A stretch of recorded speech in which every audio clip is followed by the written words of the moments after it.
this hour, and here till 11 o'clock tonight, it's the Ron and Fez Show. Illinois Republicans are urging Mike Ditka to run for the U.S. Senate, replacing nominee Jack Ryan, who dropped out after his sexy divorce papers were released. What do you think is going to come out about Ditka, though? Finally, it's someone who can go toe-to-toe with the cuss words on the Senate floor. Yeah, I mean, Ditka, and anywhere else but Illinois, this would be a complete joke. Illinois, he may be able to win this thing. And yet, will he be able to keep it together once elected? No, because here's the thing. People start telling Mike Ditka he's great. That's the problem with Mike Ditka. And he immediately takes it all in. He doesn't think down the road. He thinks right now. Right now, he's thinking, ooh, a big victory speech with balloons and presents and stuff. Right. He's not thinking of actually doing the job. The exact same thing happened with the New Orleans Saints. He never realized what it took to coach the New Orleans Saints. I don't want the Senate to end up like the New Orleans Saints, Fez. He's just stuck in that rut and going nowhere. That's exactly what's going to happen. He's going to give away all our trade agreements for Ricky Williams. And what about this medical condition I see him discussing on TV all the time? All right, Jack Ryan, who took his wife, Jerry Ryan, from Star Trek to sex clubs. Now you got this guy who talks about it right there on TV, about his problems. I never understood the Jack Ryan thing. He took his wife there. It's not like he went to sex clubs without her. That would be suddenly, ooh, that's bad. But the two of them went. How is that a bad thing? Yeah, and it was just in their divorce papers that she didn't want to participate, and that was one reason why they had their differences for the divorce. I don't like what he's into. Even though I went there 30, 40 times. Ditka, is this... all right, let's do a radio psychic, Fez. Is Ditka going to run? Radio psychic. Radio psychic. Yes, this big dumb bear is going to run. I'm going to go the opposite direction. I'm going to say all it's going to take is they look into his DUIs, they look into the times that he threw so many cheap shots, and you know what? I know you're in the Hall of Fame, Ditka, and you threw a bunch of cheap shots, and everybody knows it.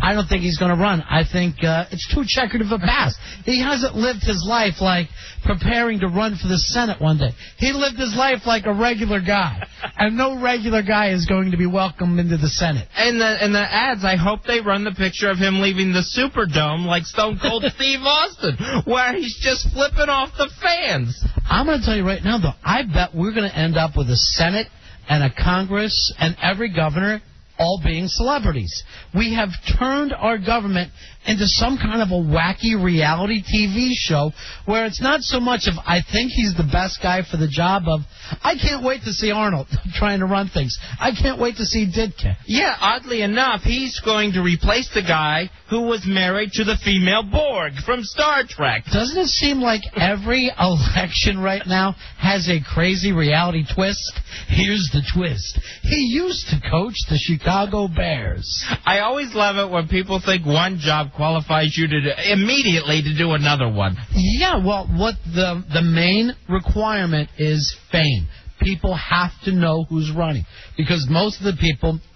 You know, you go into that poll, you hit the president, you might hit the governor, you hit the senator, then you start looking around. You're totally confused. You're looking for a big lever that's going to pull everything down. Some guy who's really used to calling the shots like Ditka, I don't see him doing well in debate on the Senate floor, going up against people who don't agree with him. I'll say right now, I'd like to see Buddy Ryan run on the Democratic ticket and let those guys really work it out.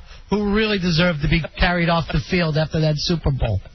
Finally. And Buddy Ryan would smoke that guy. That's just my feeling, and I'm speaking to the Democratic Party. Do something for a change. That should come up in the debate for the Senate seat. Why only one Super Bowl? Why was 85 just your year? Particularly when you had a team that looked like a dynasty.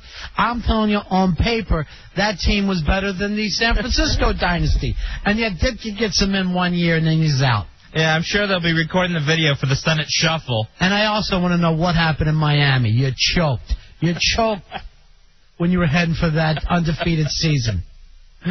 President Bush has turned down an invitation to address the NAACP convention for the fourth time, making his the first sitting presidency since Harding not to address the convention during an entire term.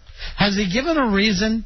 Has he given the they're not going to vote for me anyway, I don't want to get heckled reason? That would be the nice reason. I would love to hear the honest reason. Again, for the 4th time in a row, it's, scheduling conflict. Yeah. We're busy those 6 days. Yeah, that's the problem. When you say you're too busy for somebody who votes. One of the things about the president is he doesn't like to speak to anybody who doesn't agree with him 100%. You never see him being one of those guys who shows up where there's difference of opinions and tries to turn them around or tries to explain why he's running things. He only loves people that have big Bush banners hanging from. Well, and then they'll say, what's your scheduling conflict? Where do you have to be during the entire 6 days of the convention that I think's going on right now?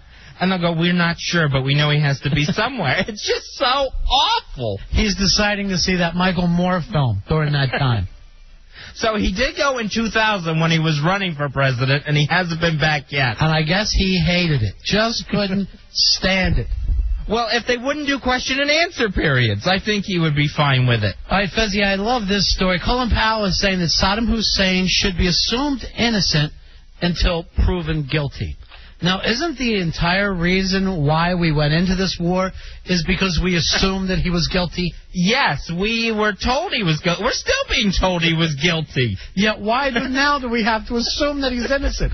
If we were assuming that he was innocent, we wouldn't have been sending troops in there or bombing Baghdad. Are we trying to put on a good face for this trial? Yeah. You know, after you've torn down the man's country and his dictatorship, it's hard to say, hey, we're being fair here. I guess the president stole an innocent man's gun and is keeping it right now in the Oval Office. I guess that's how innocent he is. Yeah, until all the forensics come back in. I say if he's so innocent, give him his handgun back. Or raise bail, you know.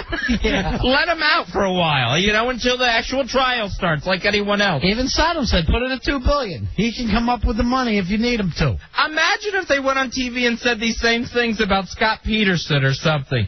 Well-known wife killer. You know, and just, he dumped the body. We've seen the graves. I thought the guy was guilty. I thought that's why we went running past France and Germany to get there.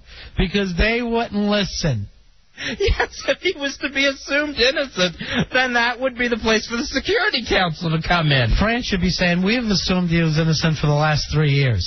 I can't imagine nobody says, someone doesn't hand Colin Powell his statement for the day and say, oh, wait, we can't say this. It's totally ridiculous. Or that nobody in that stupid press corps goes, innocent? Then why did we go? Not one of them has the sack to pull that off. Just ridiculous.